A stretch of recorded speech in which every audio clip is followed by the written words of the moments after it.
അയ്യയ്യേ, നിങ്ങൾക്ക് ഈ വിവരം എന്നോട് പറയാമായിരുന്നില്ലേ? എല്ലാ സൗകര്യങ്ങളും ഞാൻ ചെയ്തു തരുമായിരുന്നല്ലോ.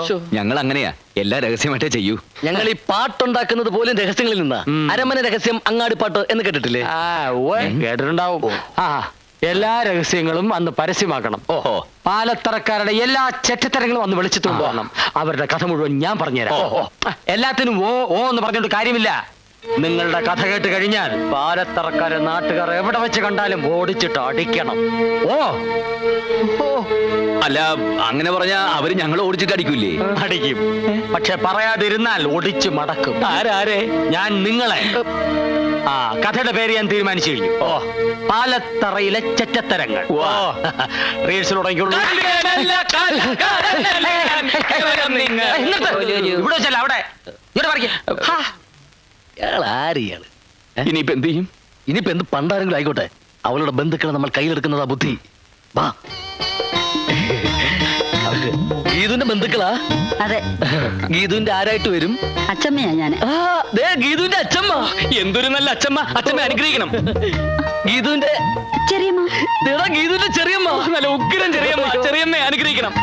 ഇത് ഇവിടുത്തെ വേലക്കാരി. കലക്കം വേല തന്നെ. വേല. സോറി, വേലക്കാരികളെ കണ്ട പണ്ടേ ജീവിക്കുന്നത്. നിങ്ങളുടെ കഥയുടെ പേരെന്താ പറഞ്ഞത്? അത് പാലത്തറയിലെ ചെറ്റത്തരങ്ങൾ. അവിടം വരെ എത്തിയോ കാര്യങ്ങൾ? അതേ മുതലാളി, അവിടെ കഥയെഴുത്ത് തുടങ്ങി. എടാ മാസ്റ്ററെ, നീ ഇത് കേട്ടോ? എന്താ മുതലാളി? ഓ പൊട്ടൻ. എടാ അവന്മാര് കഥയ്ക്ക് പേരിട്ടെന്ന്. പാലത്തറയിലെ ചെറ്റത്തരങ്ങൾ. ഫസ്റ്റ് ക്ലാസ് പേര്. പോയി തൂക്കടാ തെണ്ടികളെ. മര്യാദക്ക് കുളിക്കാൻ പോലും തെണ്ടികൾ സമ്മതിക്കില്ല.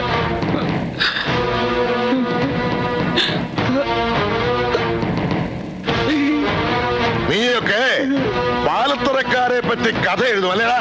രണ്ടിന്റെ നാവ് ഞങ്ങൾ അറിയും. ഇവിടത്തെ ചെറ്റത്തരങ്ങൾ എന്തൊക്കെയാണെന്ന് നിന്നെയൊക്കെ ഞങ്ങൾ നേരിട്ട് കാണിച്ചു തരാം. മാസ്റ്റർ.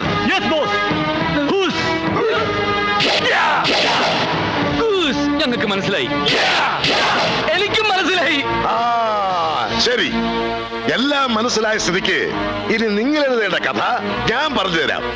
മാടശ്ശേരി തമ്പി അഥവാ പരമനാറി. അവൻ എന്റെ കുടുംബത്തെ ചതിച്ചതും നാടായ നാട് മുഴുവൻ ഉണ്ണികളെ സൃഷ്ടിച്ച കഥയൊക്കെ ഞാൻ പറഞ്ഞുതരാം. അവനിവിടെ പകരം ചോദിക്കാൻ വരുമ്പോ ഈ കഥ കേട്ട് നാട്ടുകാരവനെ ചുട്ടുകരിക്കണം. എന്താ? അങ്ങനെ പറഞ്ഞാ അവര് ഞങ്ങളെ തല്ലും. തല്ലും. ഈ കഥ പറഞ്ഞില്ലെങ്കിൽ നിങ്ങളെ ഞാൻ കൊല്ലും. ഏതാ വേണ്ടതെന്ന് വെച്ചാ തീരുമാനിച്ചോ. ആ നീ ആരുടെ കയ്യിൽ നിന്ന് മരിക്കാൻ പോണേ? അയ്യോ, ഈ നമ്മുടെ പോകാതെ പോകും.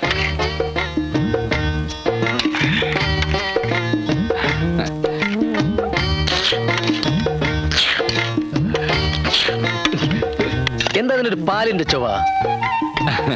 ഇന്നേ വരെ അവൻ പാൽക്കഞ്ഞി കണ്ടിട്ട് പോലുമില്ല. ദാരിദ്ര്യവാസിയാ. കുറച്ചുകൂടെ ഒഴിക്കട്ടെ? എനിക്ക് മതി. ദാ, ആ കുട്ടിയെ കണ്ടുപിടിക്ക്. ഇപ്പൊ തന്നെ 3 എണ്ണം കഞ്ഞി കുടിച്ചു കഴിഞ്ഞു. അമ്മായി, ഈ പാൽ കഞ്ഞി കുടിച്ച വെളുക്കുവോ? വെളുക്കുവടാ, വെളുക്കും.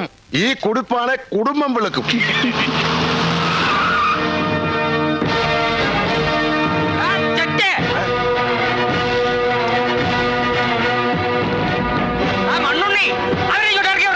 ഇറക്കി വിടാ മനസ്സിലടാ മാക്രി.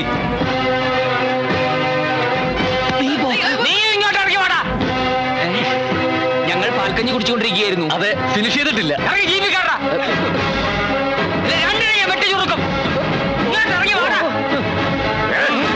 ഈ പടി ഇറങ്ങിയ രണ്ടിലെ ചുട്ടുകളില്ല.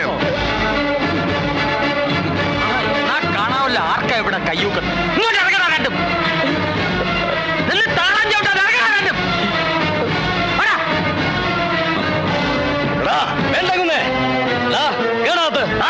അങ്ങനെ ഞാൻ നോക്കിക്കോളാം. മുന്നേ ഇറങ്ങി വേണം. ഗാനഭൂഷണം സതീഷ് കൊച്ചിനാ പറയുന്നത്. എടാ നിന്നോട് ഞാനാ പറയുന്നത്. ഇറങ്ങി വേണം പുല്ല്. കേറി വേണം പുല്ല്. ഇറങ്ങി വരാൻ. കേറി വരാൻ. കേറി വേണം.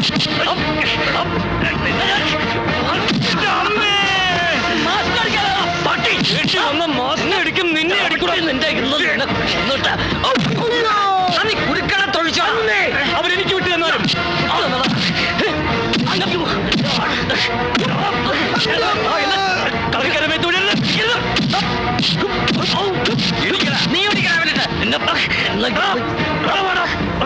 അടിവേറെ നോക്കി ചവിട്ടണ അങ്ങോട്ട്. നീ ചവിട്ടണ.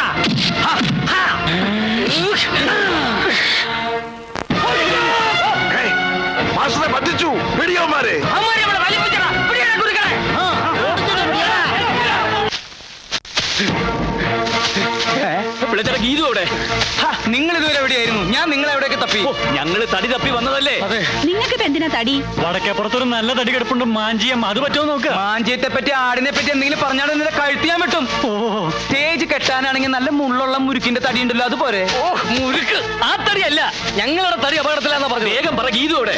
ഗീതുമോൾ അകത്തുണ്ട്. ഗീതു ഗീതു ഗീതു ഗീതു ഗീതു ഗീതുവിന്റെ ബന്ധുക്കൾ ഞങ്ങൾ ഉണ്ടല്ലോ, വേൾഡ് കപ്പിൽ ഫുട്ബോൾ തട്ടുമ്പോൾ തട്ടി കളിച്ചത്. ഒരു വിധത്തിൽ അവിടെ രക്ഷപ്പെട്ടു വന്നത്. നിങ്ങൾ എന്തിനാ ആവശ്യമില്ലാത്ത കാര്യങ്ങളൊക്കെ ഇടപെടാൻ പോകുന്നത്? ആവശ്യമില്ലാത്തടത്തൊക്കെ പോകാൻ പോയത്? ആവശ്യമില്ലാത്തടത്തോ? ഗീതുവിന്റെ ബന്ധുക്കൾ എന്ന് പറയുമ്പോ ഇപ്പൊ എന്റെയും കൂടി ബന്ധുക്കളല്ലേ? അതെ. ഗീതു എത്രയും പെട്ടെന്ന് ഈ വിവരം ബന്ധുക്കളെ അറിയിക്കണം, എന്നാലേ എനിക്കിനി ഇവിടെ നിൽക്കാൻ പറ്റൂ. ഏത് വിവരം? നമ്മൾ തമ്മിൽ പ്രേമത്തിലാണെന്നുള്ള വിവരം. ഇനി അതെന്തിനാ മറച്ചു വെക്കുന്നത്? താൻ എന്താ പറഞ്ഞത്? നമ്മൾ തമ്മിൽ പ്രേമോ? അതെ, ഈ വിവരം ഒന്നും ഇനിയിപ്പോ ബന്ധുക്കളെ ആരെ അറിയിക്കാൻ നിൽക്കണ്ട. ഗീതുവിന്റെ ബന്ധുക്കളൊക്കെ വെറും ചെറ്റകളാ. അതുകൊണ്ട് ആദ്യം നമുക്ക് ഈ കല്യാണം നടത്താം. എന്തേ? നിങ്ങൾക്ക് എന്താ തലയ്ക്ക് നല്ല സുഖമല്ലേ? ദേ, ഇവര് നിങ്ങളെ തല്ലു ഒളിക്കാൻ വേണ്ടി തന്നെ ഇങ്ങോട്ട് കൂട്ടിക്കൊണ്ട് വന്നത്. നിങ്ങളെ കൊണ്ടുള്ള ശല്യം സഹിക്കാൻ വയ്യാഞ്ഞിട്ട്. അല്ലാതെ ഇവിടെ ആർക്കും പ്രേമവും കുന്തവും ഒന്നുമില്ല, മനസ്സിലായോ? ഗീതു എന്തായി പറയുന്നത്? ഞാൻ ഗീതുവിന്റെ അച്ഛമ്മയുടെയും ചെറിയമ്മയുടെ അനുഗ്രഹവും അനുവാദവും ഒക്കെ വാങ്ങി പാൽക്കഞ്ഞിയൊക്കെ കുടിച്ച് കല്യാണത്തിന് തയ്യാറായി നിൽക്കുക. ഈ സമയത്ത് ദുഷ്യന്തൻ ശകുന്തലോട് പറഞ്ഞ പോലെ എന്നോട് പറയരുത്. തമാശ കളിക്കരുത്. അവസാന നിമിഷം ഗീതു കാലം വരാനുണ്ടല്ലോ, ഈ മണ്ണിൽ രണ്ട് ശവങ്ങൾ വീഴും. ഞങ്ങൾ രണ്ടുപേരുടെ. ഞാൻ പറയാനുള്ളത് പറഞ്ഞു കഴിഞ്ഞു. മര്യാദയ്ക്ക് ഇവിടുന്ന് പോകുന്നതാ നല്ലത്. ഇനി ഇവിടെ നിന്നാ എന്താ ഉണ്ടാവാന്ന് രണ്ടാൾക്കും നല്ലോണം അറിയാലോ. അപ്പൊ നീ എന്നോട് നുണ പറഞ്ഞതല്ലേ? ഇനി ഒരു നിമിഷം ഇവിടെ നിൽക്കാൻ പാടില്ല. ഓടിക്കോ.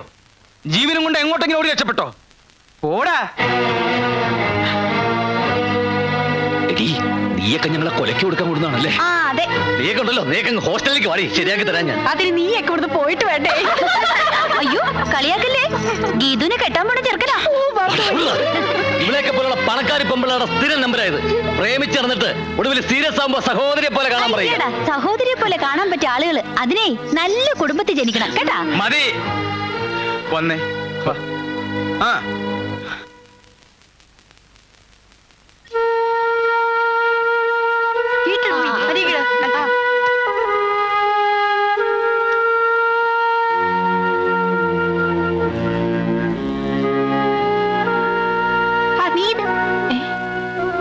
ഞങ്ങള് പോവാ. അനിത പറഞ്ഞ പോലെ ഒരു കുടുംബത്തിൽ ജനിക്കാത്തതിന്റെ കുറവ് ഞങ്ങൾക്കുണ്ട്. ഞങ്ങൾ രണ്ടാളും ഒരു അനാഥാലയത്തിലാണ് വളർന്നത്. അവിടുന്ന് പുറത്തിറങ്ങുമ്പോ ഇത്തിരി സംഗീതം മാത്രമേ കയ്യിലുണ്ടായിരുന്നുള്ളൂ. അതുകൊണ്ട് എങ്ങനെ ഒരു വേഷം കിട്ടിയത്? സത്യം പറഞ്ഞ ഞങ്ങളവിടെ മുഴു പട്ടിണിയിലായിരുന്നു. വിശപ്പ് മൂക്കുമ്പോ എന്തൊക്കെയോ കുരുത്തക്കേടുകൾ കാട്ടിയിട്ടുണ്ട്. അതൊന്നും ഇത്ര വലിയ തെറ്റാണെന്ന് അറിഞ്ഞിരുന്നില്ല. ക്ഷമിക്ക. പിന്നെ അർഹിക്കാത്തതായിട്ടും വെറുതെ ഒരുപാട് മോഹിച്ചതിനും പാപ്പ. പടാ.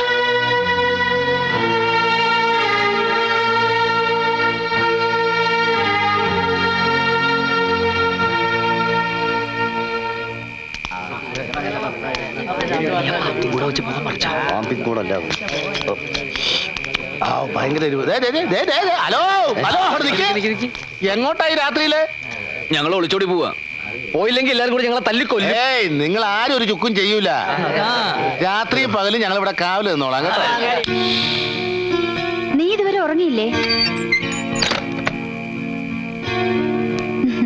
അതൊന്നും സാരമില്ലടി. എല്ലാം ചെറിയ തമാശകളായിരുന്നു കൂട്ടിയാ മതി. ഏതായാലും അവരും പോയി പ്രശ്നങ്ങളും തീർന്നു. നീ കിടക്ക്. എന്നാലും അവരോട് ഇതൊന്നും വേണ്ടായിരുന്നു. ദേ, നീ എന്നെ വെറുതെ ദേഷ്യം പിടിപ്പിക്കരുത്. അവന്മാർക്കിട്ട് നല്ലൊരു ഇടി പോലും കൊടുക്കാൻ പറ്റില്ലല്ലോ എന്നാ എന്റെ സങ്കടം. മതി, കിടന്നുറങ്ങ്. മാടശ്ശേരി തമ്പിയുടെ കഥ ഞങ്ങൾക്ക് കേൾക്കണം. തമ്പിയെ ചതിച്ചതാരാന്ന് ഞങ്ങൾക്ക് അറിയണം. ആ കഥ പറയാതെ നിങ്ങൾ ഈ നാട്ടിൽ നിന്ന് അയ്യോ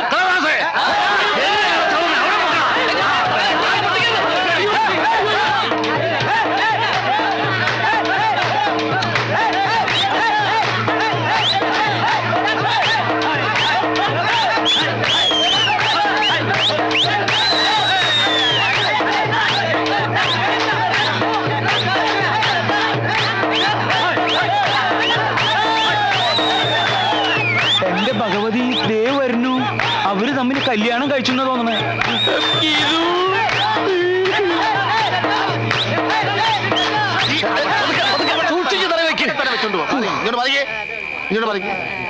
നിങ്ങൾ ധൈര്യമായിട്ട് ഇവിടെ ഇരുന്ന് കഥ എഴുതിക്കോ. നിങ്ങൾക്കൊരു ആപത്തും വരാതെ ഞങ്ങൾ നോക്കിക്കോ. 22 മണിക്കൂർ ഞങ്ങളുടെ കാവലുണ്ടാവും. 22 23. ഒരു മണിക്കൂർ റെസ്റ്റ്. അകത്തോട്ട് കേറിക്കോ, അകത്തോട്ട് കേറിക്കോ. അല്ല, ഞങ്ങളുടെ മുറി ഇതല്ല, അപ്പുറത്താ. അതെ അതെ, നിങ്ങൾ വെക്കോ, ഞങ്ങൾ ഞങ്ങളുടെ മുറിയിൽ പോയി കിടന്നോളാം. അവിടെ ആവുമ്പോ ഞങ്ങൾക്ക് കൃത്യമായിട്ട് ഇരുന്ന് നോക്കാൻ ഭയങ്കര ബുദ്ധിമുട്ടാ. ഒരു കാര്യം ചെയ്യും, ഇവിടെ ഇരുന്ന് എഴുതിക്കോ, ഞങ്ങൾ ചുറ്റും ഉണ്ടാവും. ഏയ്, അത് വേണ്ട ചേട്ടാ. Close the door. Okay? അവിടെ ഇരിക്കുക, അവിടെ ഇരിക്കേ. ഹാർമോണി ഇരിക്കുക, തബല ഇരിക്കുക, ചിരട്ടത്തലേനെ അവിടെ ഇരിക്കുക. ആരും ഉറങ്ങ. അനന്തര ബഹുമതി എല്ലാം നീ ഒരുത്തനായിട്ടാ.